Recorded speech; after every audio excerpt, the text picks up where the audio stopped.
예, 영상 또 한번 찍어보겠는데 이번 주제는 각종 중독, 뭐 알코올 중독, 도박 중독 이런 것들, 아니면 나르시스트 이런 것들이 귀신의 영향도 있는 거냐 이런 주제입니다. 그래서 이것도 어떤 분이 댓글로 요청하신 주제인데 뭐 이제서야 한번 다뤄볼게요.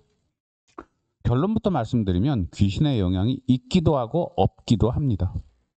귀신의 영향이 있는지 없는지, 귀신에 의한 중독인지 아닌지를 알 수 있는 가장 좋은 방법을 알려드릴게요. 확실한 방법을. 한 달 이상 템플스테이나 정신병원이나 힐링센터나 이런 데 한번 들어가 보세요. 중간에 나오지 말고. 그리고 한 달 동안 거기서 하라는 대로 규칙적인 생활을 하세요. 아침에 일어나라는 시간에 일어나고 규칙적으로 밥 먹고 거기서 하는 각종 프로그램이 있으면 프로그램 다 참여하고 그리고 저녁에 잘 때까지 바쁘게 움직이고 저녁에 자는 시간 되면 자고 그거를 한 달 이상 해보세요. 이렇게 했는데 내 도박 중독이나 알코올 중독 이런 게 별다른 그와 관련된 직접적인 어떤 치료를 받지 않아도 좋아졌다. 그 얘기는 평소에 그런 중독이 귀신에 의한 것일 가능성이 굉장히 큽니다. 무슨 얘기냐면요. 제가 다른 영상에서 말한 것처럼 귀신들은 함부로 살고 막 살고 욕망에 미쳐서 날뛰는 이런 사람들을 대단히 좋아해요. 그런 사람들은 이성의 힘이 약하고 그리고 그런 사람들 속에 들어가면 조금만 부추기면 그 사람들이 귀신의 말을 따를 소지가 크기 때문에 귀신들은 그렇게 함부로 막 사는 사람들을 좋아합니다. 반대로 템플스테이나 힐링센터 들어가서 규칙적인 생활을 하는 것처럼 뭔가 스스로가 스스로를 자제하고 규율하고 이러는 사람들을 귀신들은 싫어해요. 그런 사람들은 이성의 힘이 강하고 본인들이 그 안에 들어가도 할 수 있는 게 별로 없기 때문에. 제가 처음으로 귀신을 만난 얘기를 좀 해드릴게요. 제 안에 귀신이 들어왔다고 느낀 게 초등학교도 들어가기 전에 되게 어릴 때 일인데 제가 그때도 저는 눈이 되게 나빴어요. 눈이 되게 나빴는데 저는 다른 영상에서 말한 것처럼 안경을 안 해줘가지고 그냥 일상이 저한테는 굉장히 우울하고 슬펐어요. 세상이 제대로 안 보이니까. 근데 부모들 마음 아플까봐 안경 맞춰줄 돈이 없는 걸 아니까 잘 보인다고 부모들한테는 거짓말을 쳤어요. 근데 부모들이 내가 잘 안 보이는 걸 알았어요. 단칸방에 같이 살았기 때문에 책 같은 걸 보려면 저는 항상 이렇게 봤거든요. 그러니까 모를 수가 없죠. 하지만 그냥 돈도 없고 저한테 안경을 맞춰줄 그 정도 애정을 저한테 지니지도 않았기 때문에 무시했던 것 같아요. 그렇게 눈이 안 보이는 걸 알면서도. 그러니까 저는 굉장히 우울했어요. 우울했고 특히나 밤에 저한테 심부름을 시킬 때가 많았어요. 부모들이. 명분은 저를 남자답게 키운다, 용감하게 키운다 이거였는데 그게 아니라 실질은 저를 되게 싫어했어요. 제가 자신들이 바라는 이쁜 아이가 아니고 구순구결로 태어났기 때문에. 그래서 저를 괴롭히려고 이제 밤에 심부름을 시키면 저는 그게 너무너무 무서웠던 게 예전에는 수십 년 전에는 지금은 그래도 가로등이라도 좀 잘 있는데 제대로 설비가 돼 있는데 수십 년 전 그때는 가로등 같은 게 별로 없었어요. 그리고 당시에 제가 살던 동네도 되게 외진 곳이었고 그러니까 집을 나가면 바로 깜깜한 어둠밖에 없어요. 근데 깜깜한 어둠이면 어둠 속이면 눈이 제대로 보이는 사람도 은근히 겁이 나는데 저는 눈도 제대로 안 보인다고 그랬잖아요. 군대도 못 갈 정도로 눈이 나빴다고. 그러니까 그 어둠 속에 저를 이렇게 내동댕이 치는 거는 저는 거의 진짜 거의 장님 수준이었어요. 그 어둠 속에 들어가면 저는. 너무너무 무서웠어요. 지금도 그때 생각하면 속으로는 제가 눈물을 흘릴 정도로 진짜 무서웠어요. 근데 그것도 심부름을 해야 돼요. 심부름을 안 하면 또 집에 왔을 때 제대로 심부름 안 하거나 늦게 오면 또 그랬다고 또 때리고. 그런 과정을 겪으면서 저는 제 안에 속에 당연히 한이랑 왜 나는 이런 인생을 살아야 되나? 왜 나는 내 또래 애들처럼 부모의 사랑을 받고 장난감 가지고 놀고 이렇게 천진난만한 삶을 못 사나? 이런 거에 대한 불만이 당연히 있었겠죠. 그러다가 어느 날 제가 낮에 동네에서 저를 또 괴롭히는 애들이 있었는데 눈이 잘 안 보이고 제가 언청이니까 걔네들이 괴롭혀서 저를 걔네들을 피해서 도망치다가 어떤 버려진 집에 들어갔어요. 근데 그 집이 3층 집이었어요. 3층 집. 그래서 옛날엔 요즘도 3층 집이라고 하면 크잖아요, 집이. 옛날에 그 당시에 3층 집이고 그 한 세대가 사는 그런 3층 집이었는데 그러면 엄청난 부자였어요, 그 집이. 근데 얘기 들어보니까 부자가 쫄딱 망해서 그 집이 버려진 거예요. 그래서 그 집은 마당도 크고 그리고 그 집 안에는 연못도 있었어요. 근데 집이 망해서 사람들이 아무도 안 살고 폐가예요, 폐가. 그래서 사람들이 거기 귀신 나온다고 안 가고 그랬거든요. 근데 저는 이제 애들한테서 도망을 쳐야 되니까 거기로 도망을 친 거예요. 애들이 귀신 나온다고 거기까지는 쫓아오질 않으니까.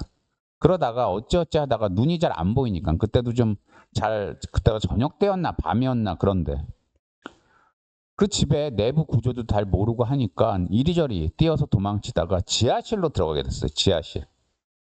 지하실로 들어가게 됐는데 보일러실로 들어갔어요. 보일러실. 그래서 그 집이 3층 집인데 제대로 지으면서 그 옛날에도 드문 기름 보일러 같은 게 거기 설치가 큰 게 돼 있었는데 그게 지하에 있었어요. 근데 그 기름 보일러실로 들어가서 제가 이제 그 축축한 보일러 방으로 들어가게 된 거예요. 아무도 없는.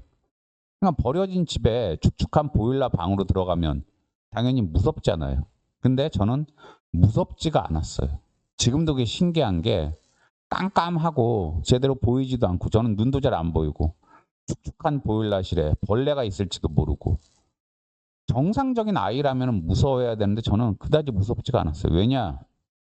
저를 쫓아오는 저를 괴롭히는 애들이 여기까지 못 올 거라는 생각이 들었고 이상하게 포근함 같은 게 느껴졌어요. 근데 나중에 알게 된 일인데 그 보일러실이 그 집에서 살던 어떤 여자가 그 집 딸내미가 어떤 청년을 좋아했는데 신분 격차가 난다고 그 3층 집 그 사는 부모가 자기 딸내미가 그 청년이랑 결혼하는 걸 반대를 했대요. 그래서 결국은 그 둘이 그 보일러실에서 둘이 동시에 동반 자살을 한 거예요. 목을 매서. 나중에 그걸 알게 됐는데 그래서 더더욱 동네 사람들이 그 집을 가까이 안 했던 거예요. 그리고 그 딸내미 망하면서 그 집이 망한 거고. 근데 저는 당시에는 그걸 몰랐는데 너무너무 지금 생각해도 포근했어요. 그 안에.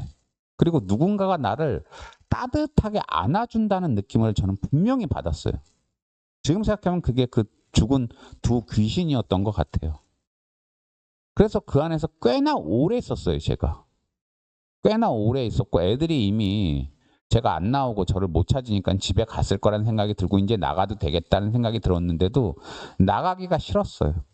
그래서 그 안에서 굉장히 오래 있었고 결국은 밤 늦게 거기서 나와서 집에 왔다가 이제 또 어디서 뭐 하고 왔냐고 두들겨 맞긴 했는데 그 뒤로 저는 그 보일러실을 종종 자주 갔어요. 그냥 혼자 마음이 편하니까.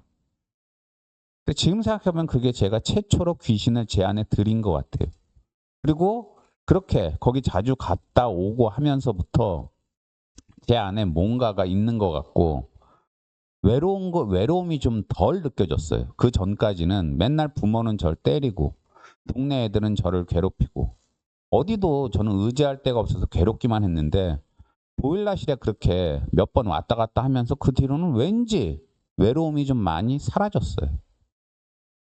그런데 각종 중독도 말이죠. 중간에 분명히 귀신들이 들어오는 타이밍이 있어요. 처음엔 본인 의지로 시작하지만 술 같은 경우에 열심히 먹다 보면은 어느 순간부터 내 의지가 아니라 저절로 술잔이 넘어가게 된대요. 보면은 이게 술에 그 알코올 중독된 사람들 얘기 들어보면 도박도 어느 정도 하다 보면 그 다음부터는 내 의지와 상관없이 몸이 강원랜드를 향해서 가고 있대요. 그게 바로 귀신이 들어왔다는 증거예요. 그렇게 술이나 도박 이런 데 빠진 사람들은 이성이 약하고 당연히 귀신이 들어오면 귀신이 마음대로 할 수 있으니까 귀신이 너무도 쉽게 들어오는 거예요. 그럼 도박이나 마약도 마찬가지지만 도박이나 마약이나 술에 빠진 사람들은 중간에 스톱을 못 하느냐? 스톱하는 길이 오기도 해요. 스톱하는 날이 드물지만 올 때가 있어요. 왠지 오늘따라 제정신이 들고 오늘따라 왠지 술을 마시기 싫고 오늘따라 도박장 가기 싫고 할 때가 있다고요. 그때 어느 정도 큰 결단을 내리면 브레이크를 걸 수가 있어요. 그날 예컨대 자기가 가지고 있는 여유 자금을 믿을 만한 친구한테 다 맡기면서 내가 이 돈 달라고 해도 절대 나한테 주지 마라. 그러면서 나는 그냥 앞으로 월급만 가지고 살면서 도박 안 할 거다. 뭐 이런 식으로. 아니면 술값. 소주 사 먹을 돈을 아내한테 다 맡기고 내가 아무리 돈 달라고 그래도 돈 주지 마. 나는 술 안 먹을 거야. 이런 식으로 정신 차리는 날이 하루는 온다고요. 하루나 이틀은. 근데 대다수는 그날도 결단을 못 내려요. 그냥 매너리즘에 의해서. 난 그냥 술 마셨으니까. 그리고 그 안에 속에서 귀신들이 보통 속삭이죠. 어차피 너 계속 술 먹었잖아. 너 계속 도박했잖아. 근데 스톱한다고 뭐 달라질 것 같아? 근데요. 그럴 때 그래도 스톱하는 사람들은 뭔가 달라요. 저 같은 경우에 아까 얘기하는 식으로 이렇게 귀신이 제 안에 그 보일러실을 통해서 들어왔다고 그랬잖아요. 그러고 나서도 또 나중에 다른 기회에 얘기하겠지만 박수무당을 만나면서 더 귀신들이 들어오고 해서 그냥 저는 제 안에 귀신을 데리고 어려서부터 살고 그랬는데 그러면서도 제가 태클을 중간중간에 100% 성공은 못하더라도 걸었어요. 제가. 고대 갈 때도 제가 제 안에 귀신들이 하도 공부하지 말고 그냥 인생 대충 살라고 꼬셔서 나 고대 가고 나서 니네들이랑 또 놀아줄 테니까 당분간은 절대 고개 내밀지 마라. 이렇게 하면서 찬물로 냉수 마찰 하면서 정신 차리고 공부했고 일부러 귀신들 거기에 꼬임에 빠지지 않으려고. 노무사 시험 공부할 때도 마찬가지였어요. 귀신들이 노무사 되지 말고 그냥 일용직 하다가 인생 망하는 게 낫지 않냐 이렇게 자꾸 꼬시고 그때 제가 만나던 술집 작부랑 그냥 걔네들이랑 만나서 그냥 편하게 살아 이런 얘기를 자꾸 하길래 제가 제 허벅지를 막 농담이 아니라 진짜로 샤프로 막 찔러가면서 저한테 고통을 주면서 제가 귀신들을 쫓아내려고 했어요. 물론 귀신들은 쫓아내지지가 않았어요. 그리고 지금 개업하고 나서도 제가 다른 영상에서 말한 것처럼 일부러 일을 이식하고 매일 출근하고 이런 식으로 생활을 하니까 귀신들이 저놈아가 좀 변했구나. 함부로 하기 힘들겠다. 그런 생각이 들어서 요즘은 난동 부리는 걸 좀 줄였어요. 그래서인지 얼마 전에 제가 영상 만들었잖아요. 저를 노리는 그 무당이 있다고. 그래서 그 무당이 갖다 준 음식 가지고 먹으면서 귀신들이랑 하는 주기적인 파티를 했다고. 그게 벌써 며칠 전인데 원래대로라면 그런 파티하고 나면은 귀신들한테 제가 완전히 사로잡히고 그 여파가 너무 커서 한 일주일은 정상 생활이 불가능한데 그때는 달랐어요. 왜냐? 제가 1년 가까이 일을 일식하고 매일 출근하고 하면서 정신 차리고 그렇게 살아온 덕인지 파티에 참가를 했음에도 귀신들이 전처럼 저한테 영향력을 크게 발휘를 못 하더라고요.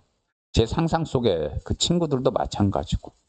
그래서 파티를 하긴 했는데 생각보다는 빨리 끝났고 끝나고 나서도 후유증이 예전만큼 크지가 않았어요. 옛날엔 파티 끝나고 나면 혼자서 너무 힘들어서 외롭고 쓸쓸하고 막걸리 막 먹고 며칠 고생하고 그랬는데 지금은 그날은 술도 안 먹고 그냥 외로운 건 마찬가지예요. 귀신들은 여전히 저를 꼬셨어요. 자기들이 없으면 저는 완전히 혼자라고. 맞아요. 그 말은 맞아요. 귀신들 없고 제 머리 상상 속의 친구들마저도 없으면 저는 하루 종일 누구와도 대화할 사람도 없어요. 혼자 살기 때문에. 그리고 구순구겨울로 인해서 결혼도 못하고. 하지만 언제부터인가 자꾸 귀신들한테 태클을 걸고 제가 싸우다 보니까 생각이 바뀌었다고요. 거짓된 우정, 거짓된 포근함은 싫다고. 제가 그 예전에 아까 얘기한 지하실에서 느낀 포근함은 거짓된 포근함이죠.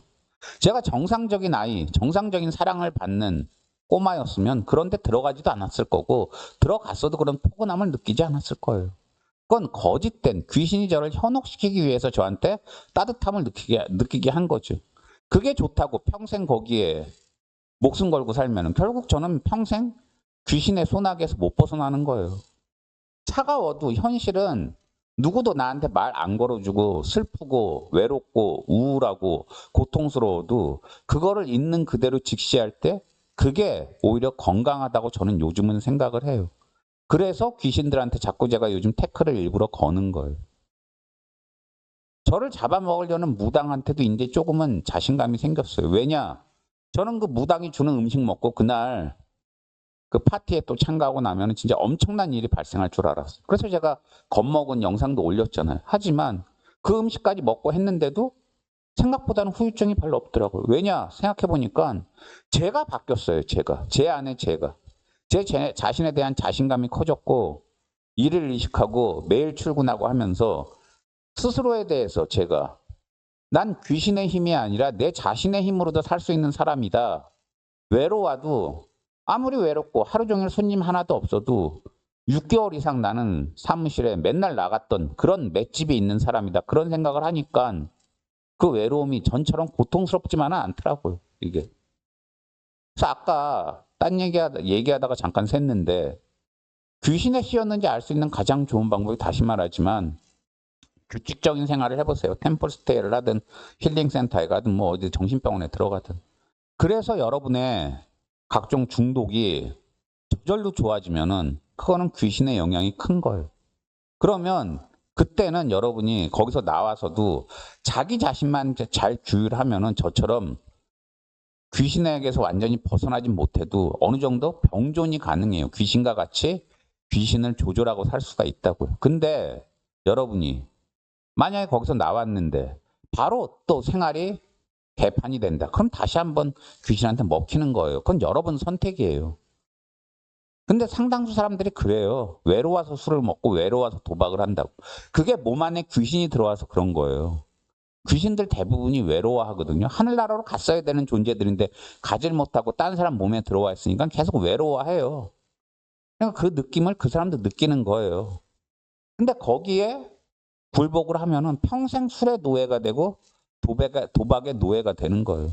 저는 그 꼴이 싫어서 외로워도 그냥 한번 버텨보겠다. 그 무당도 저한테 그랬어요. 저를 잡아먹으려는 무당도. 너 외롭지 않냐고. 근데 저는 그 무당 또 만약 찾아오면 그럴 거예요. 외로워도 너 같은 인간은 싫다고. 외로워도 너 같은 괴물을 가까이 하긴 싫다고. 수십 년 전 나를 사로잡은 보일러실에서 죽은 그 영혼들한테도 이제는 좀 이별을 고해야 되겠다고. 수십 년간 나랑 같이 있어줘서 고맙기는 하지만 나는 그냥 이제 완벽한 혼자가 되고 싶다고. 귀신들도 다 필요 없고 상상 속의 친구들도 필요 없다고. 외로워도 완벽히 혼자라도 그냥 그 고독을 씹으면서 저 세상 가겠다고. 자연 사는 그날까지 혼자 살겠다고. 그 말을 그 무당한테 이제 하고 싶고 할 수 있는 자신감이 생겨났어요. 그러니까 이 영상은 그 중독에 빠진 사람들 중에 귀신의 영향을 받는 사람도 있다는 거 얘기하고 싶고, 그걸 알아내는 방법은 힐링센터나 이런 데 가서 규칙적인 생활을 하는 거고, 규칙적인 생활만으로도 귀신을 몰아내서 벗어날 수 있다는 거. 하지만 상당수는 그러질 못해요. 왜냐? 의지가 약하니까. 의지를 강하게 가지셔야 된다는 거. 왜 약이나 이런 걸로 그런 데도 못 벗어나냐면요. 귀신의 영향도 있기 때문에 그런 거예요. 그래서 여러분이 맷집을 가지고, 아니 맷집을 가지는 게 아니라 맷집을 키우고 귀신과 싸우면 100% 이기지는 못하더라도 어느 정도 귀신이 여러분을 무서워해서 함부로는 못하는 그런 단계도 올 수 있으니까 규칙적인 생활 하시면서 어쨌든 귀신한테 너무 굴복하지만 않는 그런 삶을 살아보시길 권유드리겠습니다. 감사합니다.